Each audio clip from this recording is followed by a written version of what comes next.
আজকে সীমান্তে যে সমস্ত কাঁচামালের গাড়ি ছিল তা রপ্তানি করা হয়েছে, তবে বিকেলের পর থেকে বাংলাদেশের এই অস্থিরতা পরিস্থিতির জন্য পুরোপুরি বন্ধ হয়ে গেছে আমদানি রপ্তানি। আগামী 2 দিন এই ধরনের অনিশ্চয়তা চলতে পারে বলে আশঙ্কা করা হচ্ছে।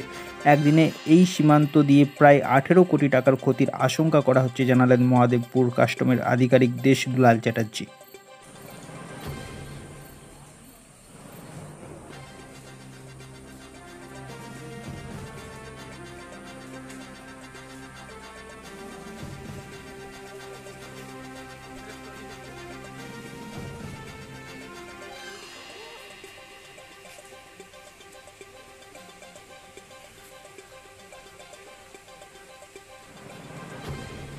আজকে যা টিভি বা মিডিয়ার মারফতে দেখলাম, আমাদের বাংলাদেশের প্রধানমন্ত্রী শেখ হাসিনা উনি আজকে ইস্তফা দিয়েছেন।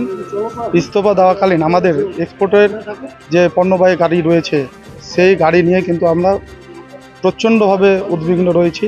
কারণ বাংলাদেশে আমাদের অলরেডি 300 থেকে 350 গাড়ি এক্সপোর্ট হয়ে আছে, তাদের ড্রাইভার খালাসি ওরা ওখানেই আছে। আবার আমাদের ইন্ডিয়াতে পচনশীল কিছু গাড়ি ওই সব গাড়িও আছে।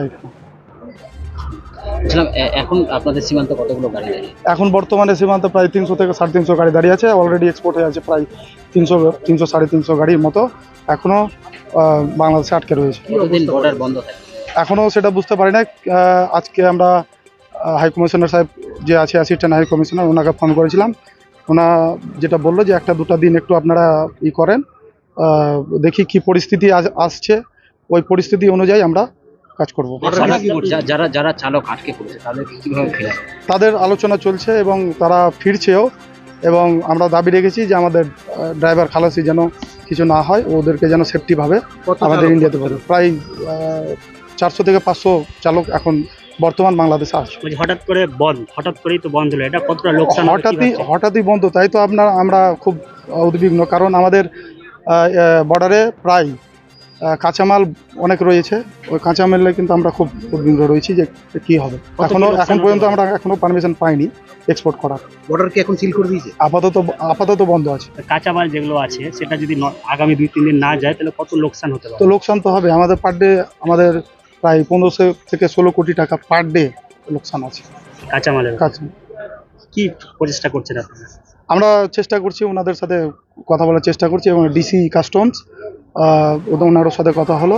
হাই কমিশনার যিনি আছেন, অ্যাসিস্ট্যান্ট হাই কমিশনার, ওনার সাথেও কথা হলো। কি মনে করছেন খুলবে তাড়াতাড়ি?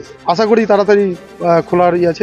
আমরা তো শুনলাম সেনাপ্রধান, বাংলাদেশের সেনাপ্রধান, উনি চার্জ নেবে বলেছেন, 2 দিন সময় চেয়েছেন। এখন সেনাপ্রধান আর্মি যদি নেমে যায় তাতে পরিস্থিতি মনে হয় ভালো হওয়ার দিকে আসবে। আপনার নাম? Prosenjit Ghosh, export secretary. Last যে সরকার চেঞ্জ হয়ে গেছে এই মুহূর্তে শুনতে পেলাম আর কি ঢোকার সময়। আপনি কোথায় গেছিলেন দাদা? আর ব্যাঙ্গালোর গেছিলাম। এখানে কোথায় যাবেন? বাংলাদেশে কোথায়? বাংলাদেশে রাজশাহী গোদাগাড়ি থানায়।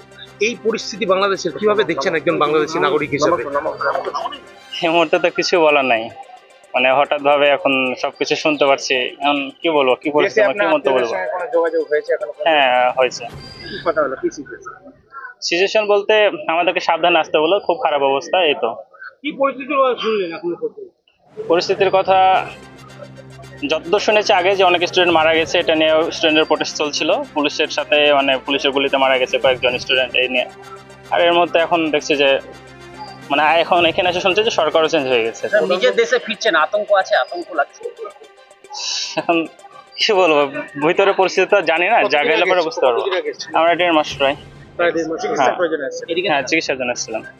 আপনি কি মনে করেন এটা মানে আপনি এটা সমর্থন করেন সরকার পরিবর্তন হওয়াটা একজন বাংলাদেশের নাগরিক হিসেবে? এই মুহূর্তে কিছু মন্তব্য করার মতো আমার নাই। তো মানে নামটা বলুন। আপনার নাম? আমার নাম শাওন। কি নাম? শাওন। কি নাম? পুরো নাম বলুন। শাওন, মোহাম্মদ শামাউন হক। বাড়ি? বাড়ি রাজশাহী গোদাগাড়ি থানায়।